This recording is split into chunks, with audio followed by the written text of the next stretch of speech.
মানুষ মূলত বিভ্রান্ত, আর এদের বিভ্রান্তি কেবল শেষ হয় কখন? যখন তারা কবরের দিকে যাত্রা শুরু করে।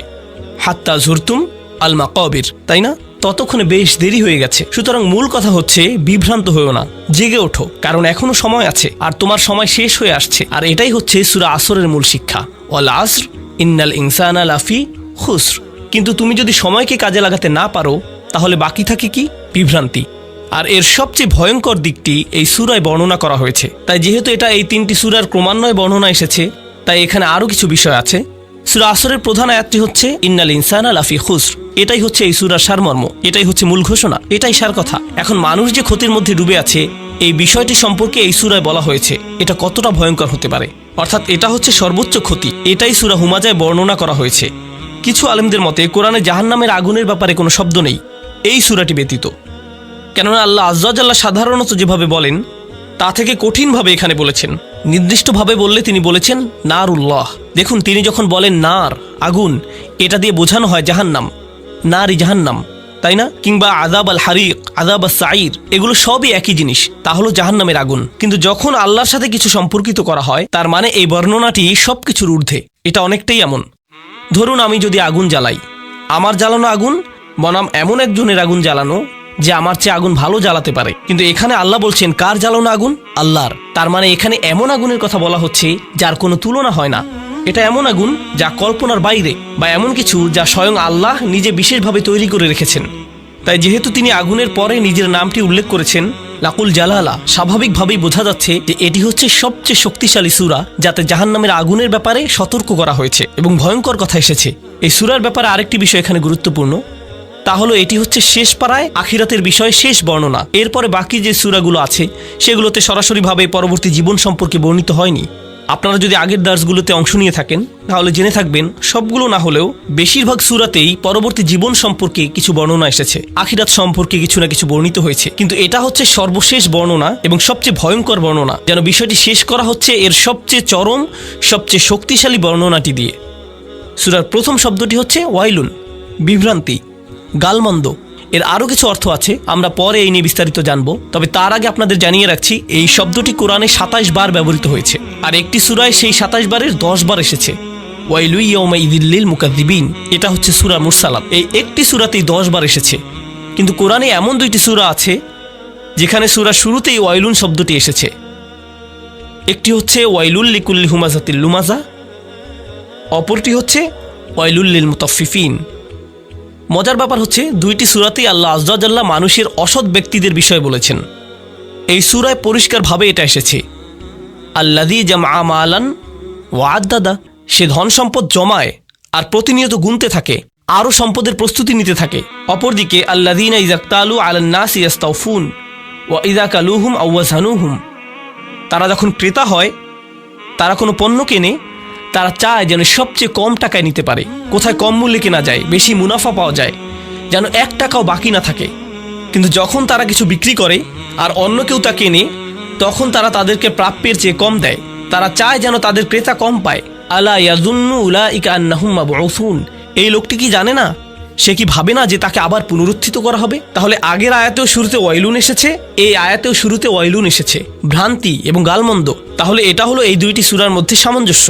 এবার আমার নোটে ফিরে আসি। ওয়া আসলুহু ওয়াইলি ফুলানিন, শব্দটি মূলত ছিল ওয়াই, শুরুতে লাম ছিল না, প্রকৃত শব্দটি ছিল শুধু ওয়াই। বাক্যেটার ব্যবহার হবে ওয়াই লি ফুলান, লাম এখানে হারফে জার। আপনারা যারা এখানে এটা জানেন না, আপনারা আলহামদুলিল্লাহ জানেন, তাহলে হারফে জার হচ্ছে লি ফুলানিন, অমুকের উপর যেন এই অভিশাপ পড়ে, অমুকের উপর যেন এই অভিশাপ পড়ে, এটাই হচ্ছে ওয়াই লি ফুলান। আর এভাবেই আসলে তারা কাউকে অভিশাপ দিত, ওয়াইলাকা। এমনকি এটা কোরআনেও এসেছে, যখন বাবা মা দেখে তাদের বাচ্চা, তাদের ছেলে, তাদের মেয়ের ইমানের সব আশা শেষ হয়ে গেছে, তখন আল্লাহ সেই ধৈর্যহীন বাবা মায়ের বর্ণনায় বলেন ওয়াইলাকা আমিন, তোমার উপর অভিশাপ লাগুক, তোমার ইমানের এই অবস্থা কেন, যেন তাদের সব আশা শেষ হয়ে গেছে। এটা খুবই শক্তিশালী একটি কথা। তাহলে এখানে আলাদা 2টি শব্দ আছে, কিন্তু এরপরেই তারা এত জোর দিয়ে বলে ওয়াইলি ফুলান, যেন ওয়াও আর লাম একত্রে এমন শোনা যায়, যেন এটা একটি শব্দ।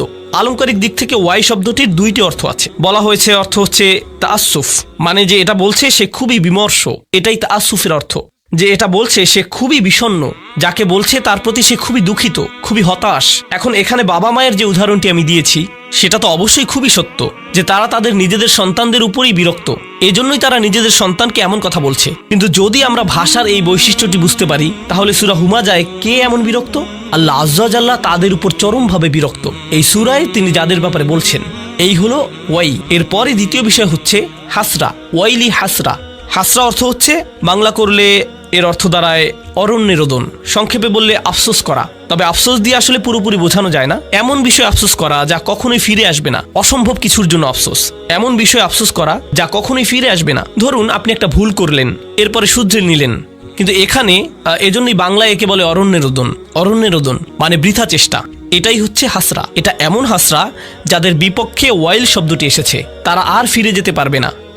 তারা কেবল অনুভব করবে যে হাসরা, তারা শুধু আফসোস করবে যদি তারা এটা না করত, কিন্তু ততক্ষণে তাদের জন্য অনেক দেরি হয়ে গিয়েছে। একইভাবে ওয়াইলাকা শব্দটি সূরা আহকাফে এসেছে এবং ওয়াইকা আন্না, ওয়াও দিয়ে শুরু, কিন্তু শেষটা একরকম না, ওয়াইকা আন্না। এটা সূরা কাসাসে এসেছে। সরফের দৃষ্টিকোণ থেকে বললে এই সূরায় 3টি শব্দ আছে। কোরআনে এটা গুরুত্বপূর্ণ, বিশেষ করে ছোট সূরাগুলোতে আল্লাহ যেভাবে শব্দ গঠন করেছেন এবং যেভাবে একই সাথে মিল রেখে বর্ণনা করেছেন। একটি হচ্ছে হুমাজা, শেষে তা মারবুতা আছে, লুমাজা এর সাথে মিলে ফুআলা, তাহলে হুমাজা, লুমাজা, এবং এদের সাথে মিলে তৃতীয় শব্দ হলো হুতামা। তাহলে আল্লাহ আযজা ওয়া জাল্লা শেষ পর্যন্ত বলছেন ওমা আদরাকা মা আল হুতামা, তাই না? হুতামা। তাহলে এই 3টি শব্দের মধ্যে মিল আছে। এখন ভাষাগত বিশ্লেষণ করলে এটা কিন্তু কোনো কাকতালীয় ব্যাপার নয়। সূরাটি ভালোভাবে পড়লে আমরা বুঝতে পারি এই 3টি মিলের মধ্যে প্রথম 2টি বিষয় হুমাজা এবং লুমাজার সাথে শেষ বিষয়টি হুতামার মিল রয়েছে। আলংকরিক এবং অর্থগত দিক থেকে এদের মধ্যে সম্পর্ক রয়েছে। তাই আল্লাহ তাআলা এই 3টি বিষয়কে একত্রে বলেছেন। যাই হোক, এই শব্দগুলোর ব্যাপারে প্রথমত আপনাদের বলতে চাই যে এগুলোর মধ্যে কাসরা রয়েছে। এর মানে হলো এগুলো দিয়ে এমন কিছু বোঝায় যা অনেকবার ঘটে থাকে। হুতামা দিয়ে এমন কিছু বোঝায় যা অনেকবার ঘটে থাকে। হুমাজা দিয়েও তাই, লুমাজা দিয়েও তাই। হুমাজ এবং লুমাজ হচ্ছে আসলে মূল শব্দ। আর আরবের বেশিরভাগ ভাষাবিদ এবং অভিধানের মতে এর মানে হচ্ছে কারিবুল মাআনা। এর মানে হচ্ছে এগুলো প্রায় একটি অপরটির পরিবর্তে ব্যবহার করা যায়। এই দুইটির মধ্যে পার্থক্য খুবই কম। ইমাম রাজি বলেছেন, ইবনে আব্বাস রাদিয়াল্লাহু তাআলা আনহু বলছেন, হুমাজ হচ্ছে কারো পেছনে বলা, আর লুমাজ হচ্ছে সামনাসামনি। তাহলে হুমাজা হচ্ছে সে যে কারো পেছনে বাজে কথা বলে, যাকে আমরা গীবত বলে থাকি। তারা এটা খুব বেশি করে, শব্দটি দিয়ে এমনই বোঝা যায়। আর লুমাজ হচ্ছে সে যে কাউকে সামনাসামনি ভৎসনা করে। এখানে আপনাদেরকে বলে রাখি যে বর্তমানে অনেকেই বলে আমি তো তোমার পেছনে বলছি না, যেন সামনাসামনি কাউকে অপমান করাটা ভালো কিছু। এর মানে এই না যে আপনি ভালো কিছু করে ফেলেছেন, এরপরেও এটা খারাপ একটি কাজ। কেননা আল্লাহ এখানে লানত করেছেন শুধুমাত্র যারা পেছনে বলে তাদেরকেই নয়, বরং তাদেরকেও যারা সামনাসামনি বলে। এটা কোনো বড় কিছু নয়, কিংবা বড় কোনো মর্যাদাবান কাজ নয় যে আপনি কাউকে সবার সামনে হেউ করে বীরত্ব দেখাবেন। এখন ইমাম রাজি এখানে 2টি গুরুত্বপূর্ণ কথা বলেছেন। একটি হলো মুসলিমরা আসলে অবনতির দিকে যাচ্ছে। 3 জন বা 4 জন, ধরা যাক 4 জন মুসলিম একসাথে দুপুরের খাবার খাচ্ছে। তারা 5ম জনের ব্যাপারে কথা বলছে যে এখানে নেই। যেহেতু সে খেতে আসেনি, তারা ভাবলো তার ব্যাপারে কথা বলারই তো সুযোগ। আবার এদের মধ্যে একজন যদি বলে, ওহ আমার এখন যেতে হবে, আমার একটা মিটিং আছে, এরপর সে চলে গেল। এবার 3 জন বাকি থাকলো। বলুন তো এই 3 জন এখন কি করবে? তারা 4র্থ জনকে নিয়ে বলা শুরু করবে, সে একজন ভালো মানুষ, কিন্তু তার কি সমস্যা জানেন? এটা বলে সে বলা শুরু করবে। আরও ভয়ঙ্কর হচ্ছে, কখনো হয়তো তাকে আসলে যেতেও হবে না, বাকি 3 জন এমনিতেই তার উপর চড়াও হবে এবং অপমান করবে। আমরা শুধু মজা করছি, তুমি বুঝতে পারছো? আমরা তো মজা করছি, তাই না? কেবল মজা করছি। অর্থাৎ মূল কথা হচ্ছে কাউকে সবার সামনে অপমান করা কোনো বড় বিষয় নয়, কারণ এটা তো বন্ধুদের মধ্যেই, তাই না? এটা কারা করে? কোনো শত্রু তো এমন করবে না, কোনো ট্রেন স্টেশনে বা অফিসে তো এমনটি হবে না। এটা হয় শুধু বন্ধুদের মধ্যে, আর এটা অনেক বেশি হয়। এজন্যই শব্দটি দিয়ে বোঝানো হয়েছে যে এটা অনেক বেশি হয়ে থাকে। এটা গেল প্রথম বিষয়। দ্বিতীয় বিষয়, কুল্লু যালিকা দাখিলুন ফি যাজরি ওয়ান নাহি। কুল্লু যালিকা নিয়ে আমরা পরে বলবো, আমি এটা নোটে এখনো লিখিনি, আপনাদের উৎসাহ ধরে রাখতে আমি এটা পরে বলবো। মুফাসসির এ বিষয়ে মন্তব্য করেছেন, তিনি বলেন এই সবই আল্লাহর তিরস্কারের মধ্যে অন্তর্ভুক্ত যা আল্লাহ নিষিদ্ধ করেছেন। অর্থাৎ আল্লাহ 2টি বিষয় বলেছেন, হুমাজা এবং লুমাজা, এই 2টি বিষয়। কিন্তু মুফাসসিরগণ একটি বড় লিস্ট করেছেন যে কোন ধরনের মানুষেরা এই বর্ণনার মধ্যে পড়বে।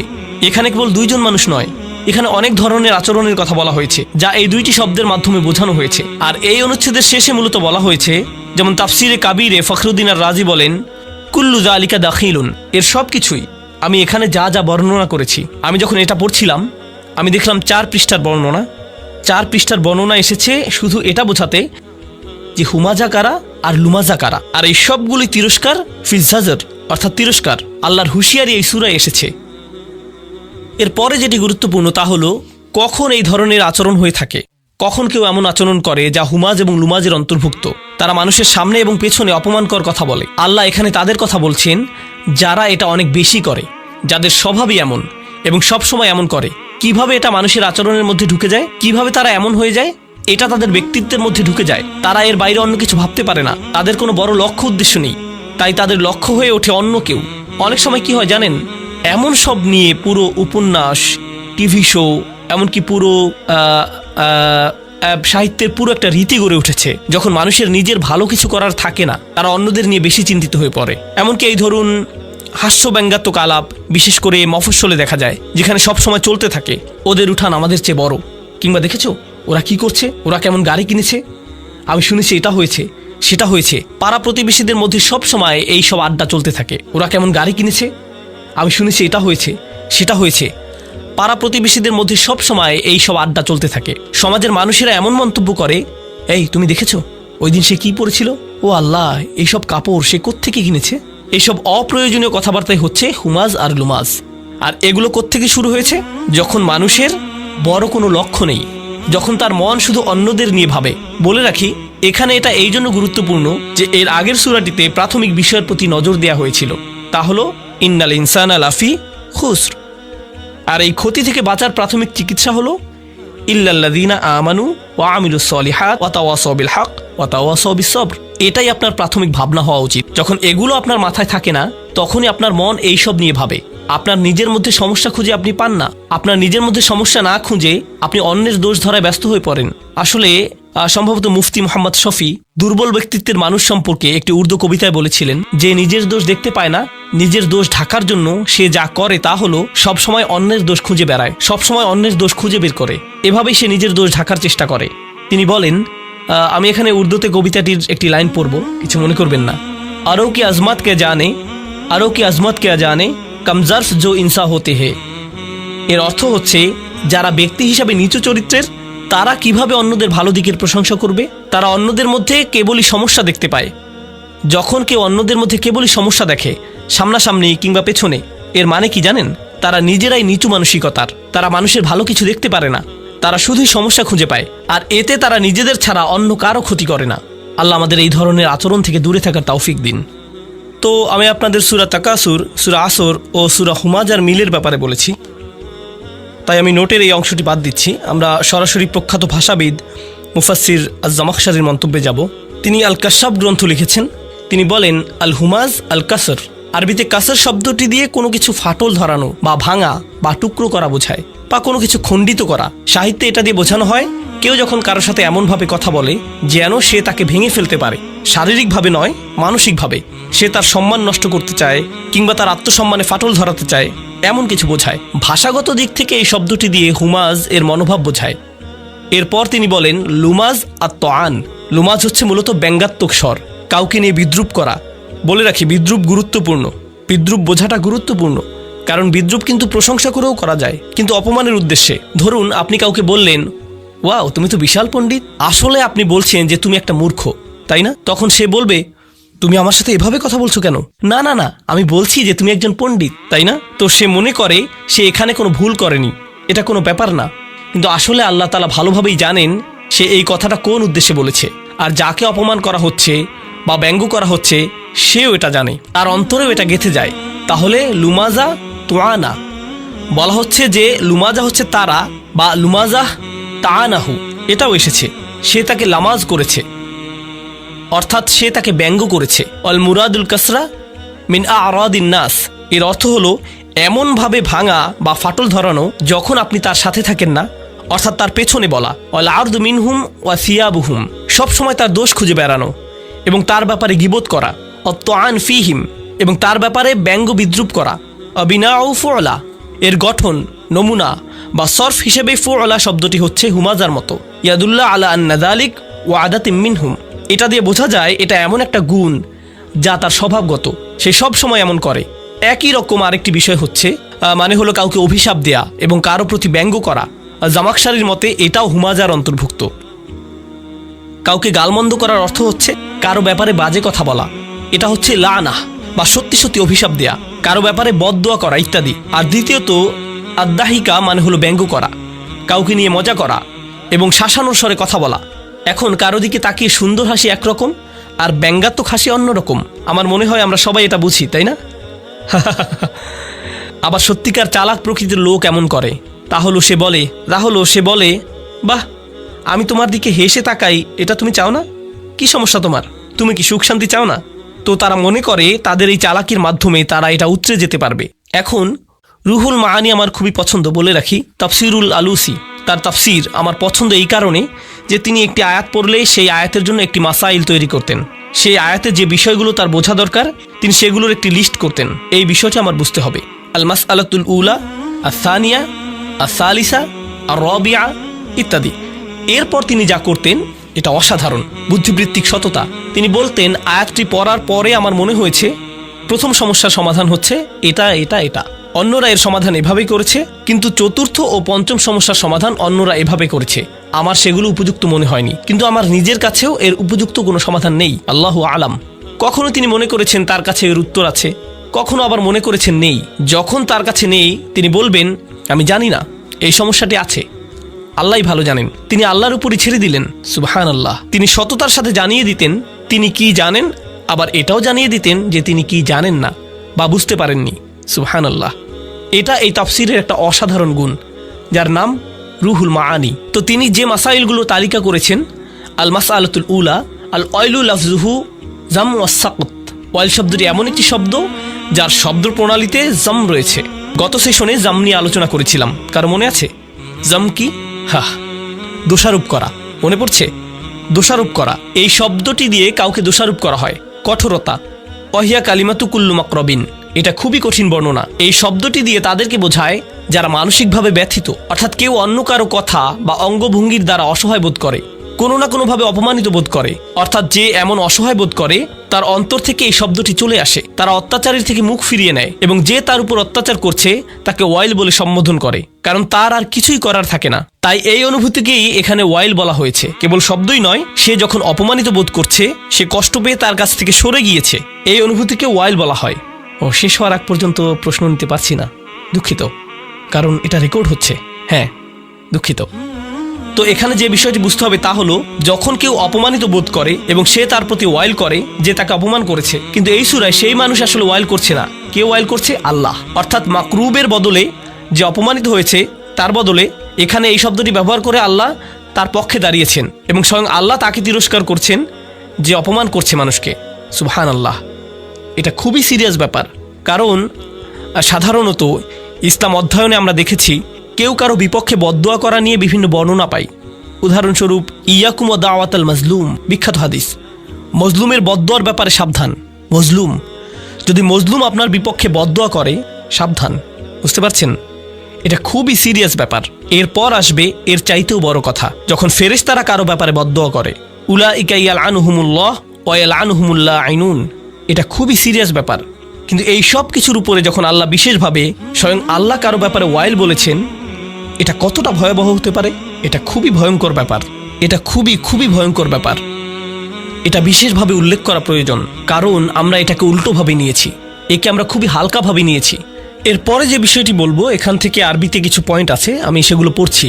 বলা হয়েছে যে ওয়াইল শব্দটি দিয়ে কুৎসিত কিছুও বোঝায়, অর্থাৎ এটা দিয়ে কেবল তাকে বোঝায় যে কোনো জঘন্য কাজের সাথে যুক্ত, নিকৃষ্ট, বাজে, কুৎসিত এবং ন্যাক্কারজনক। ওয়াইস ইস্তিসগার, ওয়াইলের বদলে ওয়াইস আসার কারণে লামের বদলে আমি শব্দের শেষে কি বলেছি? সিন। এটা দিয়ে বোঝায় সমাজে কাউকে ছোট করে দেখা, অর্থাৎ কাউকে হীনমন্যতায় ভোগানো। ওয়াইস দিয়ে এটাই বোঝায়। যাই হোক, ফানাব্বাহা বিহাদা আলা কাবহি হাদাল ফিল, এই কাজটি কতটা নিকৃষ্ট তা সম্পর্কে আল্লাহ জানিয়ে দিলেন। মূলত তিনি সতর্ক করলেন। ওয়াখতালাফু ফিল ওয়াইর আল্লাযী ফি হাযিহি সূরা, এই সূরাতে যে সতর্কতা দেয়া হয়েছে তা নিয়ে মুফাসসিরগণ ভিন্ন মত পোষণ করেছেন। হালিয়াতানাওয়ালু কুল্লামান ইয়াতামাসসাক বিহাযিহি তারিকাতি ফিল আফআলি রাদিআ, যারা এমন আচরণ করে প্রত্যেকের জন্য এটা প্রযোজ্য, এই জঘন্য কাজ। অন্যভাবে বললে আল্লাহ এখানে যাদেরকে সতর্ক করেছেন এটা কি প্রত্যেকের জন্য প্রযোজ্য? আও নাকি হুয়া মাকসুম বি আকওয়াবিন মুয়ায়্যিনিন, এটা কি প্রত্যেকের জন্য প্রযোজ্য, নাকি এটা নবীজি সাল্লাল্লাহু আলাইহি সাল্লামের সময়ে বিশেষভাবে নির্দিষ্ট কিছু মানুষের কথা বলা হচ্ছে? আম্মাল মুহাক্কিকুন, গবেষকদের মতে, ফাকালু, তারা বলেন, ইন্নাহু আমুন, এটা সবার জন্য, লিকুল্লি মা ইয়াফআলু হাদাল ফিআল, যারা এমন করবে এটা সবার জন্যই প্রযোজ্য। কাইনান মান কান, সে যেই হোক, ক্বালা মাকাতিল, এটা যে কেউ হতে পারে। এই কথা বলার পর তিনি বলছেন, যখন সাহাবারা এটা শুনেছেন তারা ভেবেছেন এটা কোনো নির্দিষ্ট কারো ব্যাপারে বলা হচ্ছে। এটা কিন্তু এই মন্তব্যের বিরোধিতা করে না। মন্তব্য হচ্ছে এটা সবার জন্য প্রযোজ্য। কিন্তু সাহাবারা যদি মনে করেন এটা অমুকের ব্যাপারে বলা হয়েছে, এই আয়াতটি তমুকের ব্যাপারে নাজিল করা হয়েছে, তারা মনে করছেন না যে এটা শুধুমাত্র সেই লোকের ব্যাপারে বলা হয়েছে। মূলত সাহাবারা আমাদের শেখাচ্ছেন যে আপনার যদি সুনির্দিষ্ট উদাহরণ লাগে, এই যে একটি উদাহরণ, নাজালাত ফিল ওয়ালিদ ইবনে মুগীরা, ওয়ালিদ ইবনে মুগীরার ব্যাপারে এখানে বলা হচ্ছে। নাজালাত ফিল আখনাস ইবনে শুরাইক, আখনাস বিন শুরাইকের ব্যাপারে এখানে বলা হচ্ছে। কানা ইয়ালমিজুন নাস, সে মানুষের উপর দোষারোপ করত এবং মানুষকে তিরস্কার করত। ওয়ায়াগতাবুহুম, সে মানুষের নামে গীবত করত, মানুষের পেছনে সমালোচনা করে বেড়াতো, বিশেষভাবে রাসূল সাল্লাল্লাহু আলাইহি সাল্লামের নামে। তো দ্বিতীয় সমস্যাটি, আসলে আমরা এটা আগেও পড়েছি, ওয়াহিয়াল মাসখারা, এটাই হচ্ছে দ্বিতীয় বিষয়। ওয়াহিয়াল মাসখারা আল্লাতী তাআতি বিল ওয়াবিদ ওয়াল আদহিক ফাআদহিকু মিনহুম ওয়াল ইয়াসতিন, যেটা ছিল বেদুইনদের স্বভাব, যারা ভার হিসেবে পরিচিত ছিল। তারা সব কিছু নিয়েই ঠাট্টা করত। এখন ভার বলতে মঞ্চের স্ট্যান্ড আপ কমেডিয়ান হতে পারে, আবার এমন মানুষে বোঝানো হতে পারে যারা সব সময় ঠাট্টা করতে থাকে, সব কিছু নিয়েই মজা করে। এটা মাঝে মধ্যে করা যেতেই পারে, কিন্তু আবার মাঝে মধ্যে সমস্যার সৃষ্টি করে। এখানে বলে রাখি, আমরা এমন একটি কালচারে বাস করি, কমেডি কালচার। আমাদের আনন্দের বড় জায়গা জুড়ে আছে কমেডি, স্ট্যান্ড আপ কমেডি জাতীয় বিষয়। আপনি যদি কমেডিগুলো ভালোভাবে দেখেন, এখানে কিছু বিষয় স্পষ্ট দেখা যায়। প্রথমত নির্লজ্জতা, বেহায়াপনা এবং নির্লজ্জতা। দ্বিতীয়ত অন্যদের নিয়ে মজা করা, তাদের বাচনভঙ্গি, তাদের জাতীয়তা, তাদের জাতি নিয়ে মজা করা। আর আল্লাহ আযজা ওয়া জাল্লা এখানে এর পুরো বিপরীত কথা বলেছেন। নির্দিষ্টভাবে বললে বিশ্বাসীদের জন্য, লা ইয়াসখার কওমুম মিন কওমিন, কোন সম্প্রদায় যেন অপর সম্প্রদায়কে বিদ্রুপ না করে। কিন্তু এটাই হচ্ছে কমেডি। কিন্তু আমরা মনে করি, আরে এটা তো কেবল কমেডি, ওরা তো শুধু মজা করছে। কিন্তু মুফাসসিরগণ এই বিষয়টি এখানে বর্ণনা করেছেন। বিরতি নেবার আগে, ওয়াইয়াসতিন, এমন কেউ যে কাউকে অপমান করে এবং গালমন্দ করে, অর্থাৎ অপমানের ভাষায় কথা বলে, তাদেরকে নিয়ে মজা করা একটি বিষয়, অপমানের ভাষায় কথা বলা আরেকটি বিষয়, এবং কিছুটা শাসানোর স্বরে কথা বলে। এই সবই হুমাজা ও লুমাজার অন্তর্ভুক্ত।